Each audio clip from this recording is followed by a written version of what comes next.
এত পাপাচার, এত অন্যায়, এত অপরাধ, এত গুনাহের পাহাড় আমাদের, এগুলো মাথায় আসলে, এগুলো মনে আসলে চোখের পানি না ফেলে থাকার কথা না।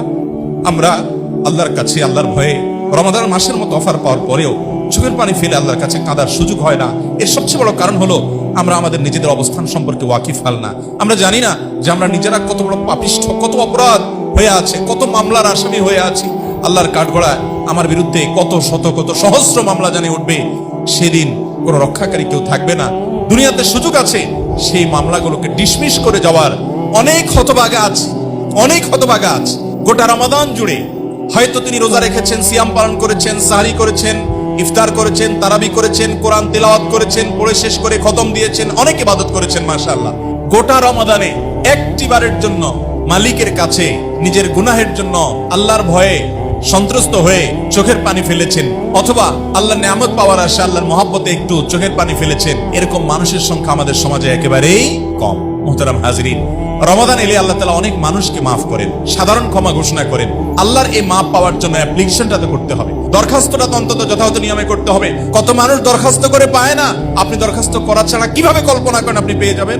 অতএব ভাইরা আমার, রমাদান মাসকে অর্থবহ করার জন্য দিনভর আপনাকে দোয়া করতে হবে। সালাসাতুন লা তুরাদ্দু দাওয়াতুহুম, তিন ব্যক্তির দোয়া আল্লাহ ফিরিয়ে দেন না।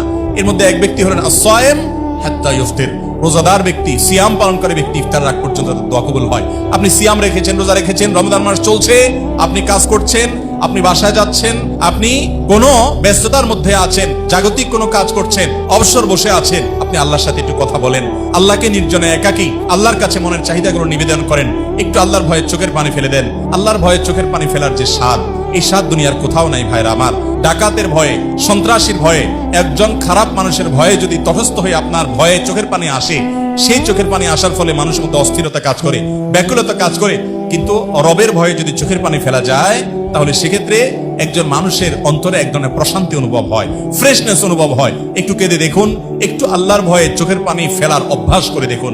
অন্যান্য রমাদানগুলো যেভাবে কাটিয়েছেন বা না কাটিয়েছেন, ভাইরা আমার, বোনেরা আমার, আল্লাহর ওয়াস্তে আসন্ন রমাদানটাতে আসুন, একটু আল্লাহর কাছে বেশি বেশি করে চোখের পানি ফেলি, আল্লাহর ভয়ে সন্ত্রস্ত হয়ে তওবা করে হারাম থেকে ফিরে এসে তাকওয়ার পথে নতুন জীবন গড়ে আল্লাহর কাছে ক্ষমা চাইলে আল্লাহ সব মাফ করে দিবেন। আল্লাহ ওয়াদা করেছেন, আল্লাহ ওয়াদা করেছেন, যত পাপ করেছেন সব আল্লাহ মাফ করে দিবেন। বান্দার হকগুলো বান্দার কাছ থেকে মাপ নিবেন, যথাযথ নিয়মে মাপ নিবেন, আর আল্লাহর হকগুলোর জন্য চোখের পানি ফেলে মাপ চাইবেন। ভাইরা আমার, আমি এরকম বহু মানুষকে দেখেছি, জিজ্ঞেস করেছি, কথা বলেছি, জানার চেষ্টা করেছি, যাদের বেশিরভাগ মানুষই আমাকে উত্তর দিয়েছে যে ভাই, বা বেশিরভাগ মানুষই আমাদের সমাজে এরকম যে গোটা রমজান চলে যায়, 10টা মিনিট আল্লাহর কাছে দোয়া করার সুযোগ হয় না, অথচ সিয়াম পালনকারী ব্যক্তির দোয়া কবুল হয়। হাদিসে নবী সাল্লাল্লাহু আলাইহি ওয়াসাল্লাম আগাম ঘোষণা দিয়েছেন, সুসংবাদ দিয়েছেন। অতএব আমাদের সিয়ামগুলো অর্থবহ হচ্ছে না, আমাদের রমাদান আমাদেরকে মুত্তাকি বানাচ্ছে না। এর 3 নম্বর কারণ হলো দোয়া থেকে আমরা গাফেল, এবং দোয়া থেকে আমরা অনেক বেশি আজকাল উদাসীন। অতএব রমাদানে দোয়া করবেন। রমাদানের বাইরে সামগ্রিক জীবনে আপনার আমার দ্বারা যত অপরাধ হতে পারে, এই সবগুলো ওই যে পয়সার নেশায় আর ওই যৌনতার তাড়নায় বেশিরভাগ এবং মৌলিক অপরাধগুলো হয়ে থাকে। গোটা রমাদান জুড়ে আপনার যৌনতা এবং আপনার এই ক্ষুধা এবং তৃষ্ণার চাহিদাকে কন্ট্রোল করার, নিয়ন্ত্রণ করার, ক্ষুধা থাকলেই আমি খাবো না, হাতের নাগালে থাকলেও খাবো না, পিপাসা থাকলেও খাবো না, এই ট্রেনিং আপনাকে রমাদান মাসে আল্লাহ দিচ্ছেন, লাআল্লাকুম তাত্তাকুন, যাতে করে রমাদান পরবর্তী জীবনে এরকম লোভ আসবে, আপনি ঘুষ খেতে পারেন, অভাবও আছে, অর্থের টানও আছে, তারপর আপনি খাবেন না, হারাম আপনি করতে পারেন, তারপর আপনি করবেন না আল্লাহর ভয়ে। এই প্রশিক্ষণটা আমাদেরকে সিয়াম দেয়, অবিরত দিচ্ছে, তারপর আমরা নিচ্ছি না। আর এই মানুষগুলোর সম্পর্কে নবীজি বলেছেন, রুব্বা সাইমিন লাইসা মিন সিয়ামিহি ইল্লাল জু', কত রোজাদার আছে, বহু সিয়াম পালনকারী আছে, যার সিয়াম থেকে উপবাস থাকা ছাড়া আর কোনো অর্জন হয় না, কোনো অ্যাচিভমেন্ট হয় না, কোনো লাভ হয় না, কোনো তার উপকারে আসে না, তার সিয়াম পালন করাটা নিছকই উপবাস থাকা হয়। তৃষ্ণা এবং ক্ষুধার কষ্ট সে করে অযথা, এটার কোনো লাভ হয় না ভাইরা আমার। ওয়ারুব্বা কাইমিন লাইসা লাহু মিন কিয়ামিহি ইল্লা সাহর, কত মানুষ আছে রাত জেগে দাঁড়িয়ে তাহাজ্জুদ আদায় করে, তারাবি আদায় করে, হয়তো দীর্ঘ তারাবি পড়ে, হয়তো অনেক রোনাজারি করে, হয়তো অনেক সময় নিয়ে করে, সবই হয়তো ঠিক আছে, কিন্তু তারপরও তার এই রাত্রি জাগরণ, নিছকই নির্ঘুমে রাত কাটানো, এটা অর্থহীন, এটার কোনো সওয়াব তার আমলনামায় জমা হয় না। কেন হয় না? মূল কারণ হলো সিয়ামের মূল উদ্দেশ্যকে সে ধরতে পারে না। সিয়ামের মূল উদ্দেশ্য কি করতে পারে না? সিয়ামের মূল উদ্দেশ্য হলো তাকওয়ার চর্চা করা, পাপের কাজগুলো থেকে বেঁচে থাকার প্রশিক্ষণ নেওয়া।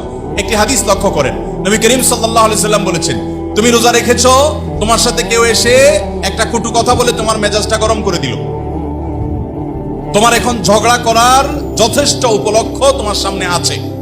তোমার এখন মন চাইছে যে এত বড় অনাচার, এত বড় অন্যায় কথা বলছে, মিথ্যা কথা বলছে, আমার উপরে আমার মেজাজ গরম হওয়ার মতো যা দরকার সবই সে করে বসে আছে। আমার এখন মনে চায় একটা চড় কষে দেই, একটা ঘুষি বসাই দেই, অন্তত একটা গালি দেই, ফেসবুকে একটা কমেন্ট করি, একটা শক্ত ভাষায় কিছু একটা বলি, মনে চাচ্ছে। কিন্তু তুমি লোকটা রোজাদার, তুমি তখন কি করবা? নবী করিম সাল্লাল্লাহু আলাইহি সাল্লাম বলেছেন, রোজাদার ব্যক্তির সাথে কেউ যদি ঝগড়া করে, কেউ যদি অন্যায় আচরণ করে, কেউ যদি তার প্রতি তাকে গালি দেয়, তাকে কষ্ট দেয়, সে জবাবে বলবে ফালিয়াকুল ইন্নী সায়েম। সে জবাবে বলবে, ভাই তুমি বেঁচে গেলে, তুমি বড় কপালালা মানুষ, এতগুলা গালি দিলা, এতগুলা অন্যায় করলা, আমার প্রতি অবিচার করলা, আমি তোমাকে এখন পিষে ফেলতে পারতাম, বাট আমি রোজাদার। আমি কি? রোজাদার। দেখেন, এই যে একটা ব্যাপার, আপনি ঝগড়াঝাটি করার যথেষ্ট উপলক্ষ আছে, অন্যায় করেছে, অন্যায়ের বিপরীতে আপনি তাকে সমুচিত জবাব দিতে পারেন ন্যায়সঙ্গত ভাবে। তারপরও নবী সাল্লাল্লাহু আলাইহি সাল্লাম বলছেন, না, তুমি রোজাদার, তোমার সাথে কেউ ঝগড়া করছে, তুমি বলো ইন্নী সায়েম, ভাই আমার দুর্বলতা হলো আমি রোজাদার, আমি তোমার কথার জবাবটা দিতে পারছি না। এই যে প্রশিক্ষণ, দেখেন, মানে রমাদানের পরেও এরকম পরিস্থিতি আপনার সামনে আসবে। যখন আসবে, নিজেকে কিভাবে নিয়ন্ত্রণ করবেন, মাস জুড়ে তার এক্সারসাইজ করবেন, মাস জুড়ে তার ট্রেনিং করবেন, যাতে রমাদানের পরেও কেউ আপনাকে অন্যায় কথা বললেও মুস্কি হেসে দিয়ে সেখান থেকে নিজেকে সরিয়ে নিয়ে যেতে পারেন। ট্রেনিং নেবেন। কথা কি বুঝাতে পারছি ভাইরা আমার? আমরা কয়জন মানুষ রোজা রেখে ট্রেনিং নিয়ে রমজান পরবর্তী জীবনে ভালো মানুষ হওয়া তো পরের কথা, রমাদানে সিয়াম পালন করে হারাম কাজ ছেড়ে থাকতে পারি কয়জন মানুষ? একদিকে সিয়াম পালন করছি, অপরদিকে বিভিন্ন অপরাধ কর্ম করছি, বিভিন্ন হারাম কাজ করছি, আছে না নাই? নবী করিম সাল্লাল্লাহু আলাইহি সাল্লাম বলেছেন বুখারীর হাদিস, মান লাম ইয়াদা কাওলাজ জুরি ওয়াল আমাল বিহি ওয়াল জাহাল আউল জাহাল, যেই ব্যক্তি মিথ্যা কথা, মিথ্যা কাজ, চিটারি বাটপারি, মানুষকে ধোঁকা দেওয়া, প্রতারণা করা, দুই নাম্বারি, অসততা, এগুলো যে ব্যক্তি ছাড়লো না, মূর্খতা সুলভ কাজ, অহেতুক কর্ম, এগুলো যে ব্যক্তি ছাড়লো না, অথচ রোজাদার, সিয়াম পালনকারী, সিয়াম রেখেও যদি কেউ এগুলো না ছাড়তে পারে, ফালাইসা লিল্লাহি হাজা আইয়াদা তাআমাহু ওয়া শারাবা, এই হতভাগা ব্যক্তির পান এবং আহার বর্জন করায় আল্লাহর কোনো লাভ নাই। আসসালামু আলাইকুম ওয়া রাহমাতুল্লাহি ওয়া বারাকাতুহু। নিয়মিত ইসলামী ভিডিও পেতে হিদায়াতের বার্তা চ্যানেলটি সাবস্ক্রাইব করুন, পাশে থাকা বেল আইকনটি অন করুন। আল্লাহর দ্বীন প্রচারের সাথে ভিডিওটি শেয়ার করুন।